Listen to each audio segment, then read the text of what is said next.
What's up, everybody? I'm Jerryniesman of the Niesman team at Keller Williams Realty here in Southwest Florida for your Monday market update. This week, we have our data from today, September 12th, and we're talking about month's supply of homes for sale, or what we call inventory. And this is actually quite interesting. Not at all what most people are expecting with the current market. So we're actually down here to 2.2 months supply. Went down a little bit. We were at 2.3 in July. So this is August numbers. So we actually went down in inventory. We were at 2.1 in June. Last time we've been this high was still back here in March of 2021.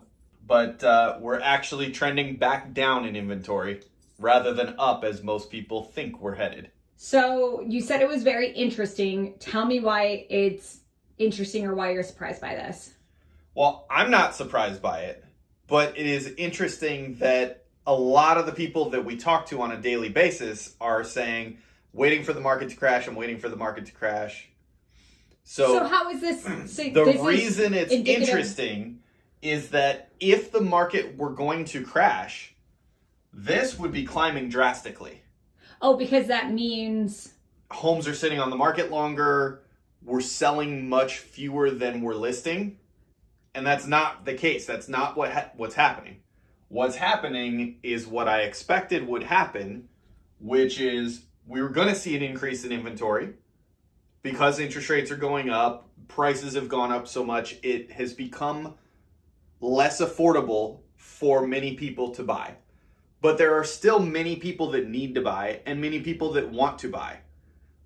What we're seeing here is, and I'm seeing it personally, we've got a lot of people that we're listing homes for, more than we had back down in here. But now inventory is going back down because more people are buying. And we're also expecting here in the next couple of weeks the Fed to raise interest rates again. So what we'll probably see is a bigger push over the next few weeks of people buying, homes going under contract to get in before the rates increase. And then we'll probably see a reversal and see the inventory tick back up a little bit. But I don't think it's going to be drastic.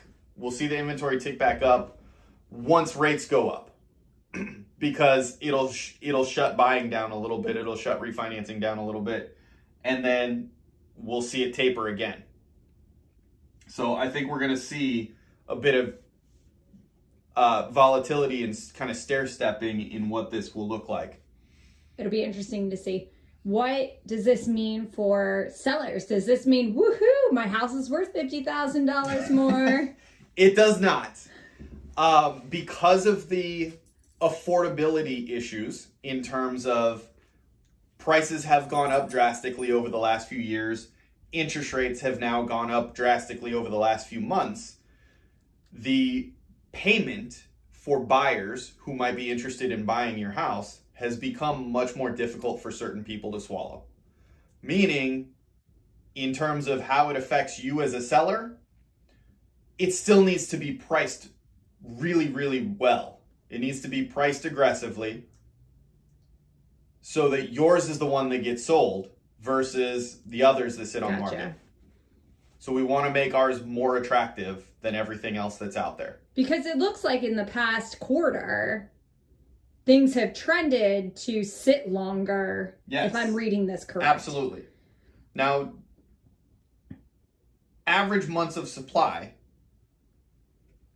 buyer's market versus seller's market. Traditionally, a seller's market is considered anything less than 5 months.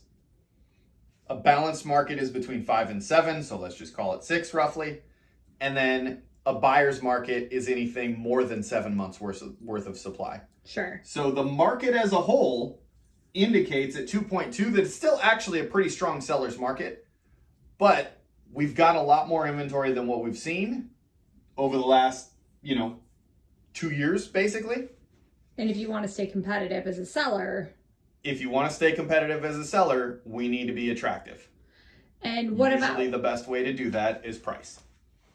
And what about for buyers? What does this mean for buyers? For buyers, it means that you have more opportunity in that you've got more selection than we've had over the past roughly 2 years.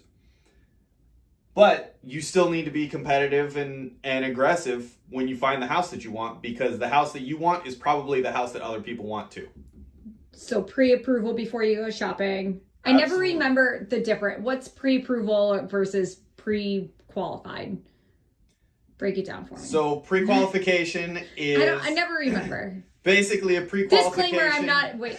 Disclaimer, Rachel Niesman of the Niesman team is not a licensed realtor. So don't come to Rachel Niesman for your real estate needs. Go to Jerryniesman. You got the wrong Niesman. I will bake you a cake on closing day, but that is not my job. So, all right, so hit it, Jerry. What is pre-qualification versus pre-approval? So what is pre-qualification versus pre-approval? We've done a long video on this. We have. So you can go back and check that out. Consult with our mortgage people and Jerry, not me.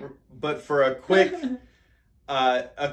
understanding of it, basically a pre-qualification means that you have filled out the mortgage application, like typically an online quick little application,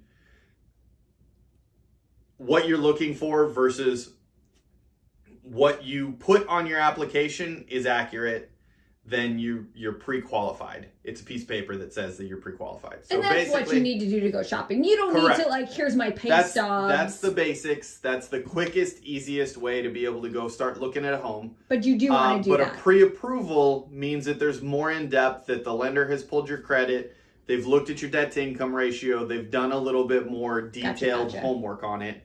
And so it's a little bit more substantial. And then you can also go to a full approval where they've seen your bank statements, your pay stubs, your tax returns, all that stuff. They've seen all those things and they've verified it all. Awesome. Thank you. So I got to go to teach a class. You got to go back to help our clients. How do people get a hold of you, Jerry? The Niesman team on YouTube, the Niesman team on Facebook, Jerryniesman@gmail.com. 239-201-9583. You can call or text me at that number. The Niesman's on TikTok. Jerry Niesman on LinkedIn. What about carrier pigeon? Instagram. Carrier pigeon. You can send it to my office. What about Gus? Will Gus bring you a message? Gus will just bark at everybody. What does Gus have to say? What does Gus have to say about the market? He's here, as always, as soon as he hears that we're going to... Mondays have become his favorite day. Film video. He has to get in the video. He always wants to be in the video. It's very rare in the middle of the day that the two of us are together on a work day, right? Because you do your side of the business. We always film this in my home office. And so you are downstairs in your home office. We are filming this upstairs in my home office. And Gus is very excited to have both mom and dad together in one home office for this brief moment in time. So Gus, market, is Gus a good boy? Gus is a very good boy. As long as you don't pet him in his home as a stranger. All right, awesome. Thank you so much, Jerry. See y'all later.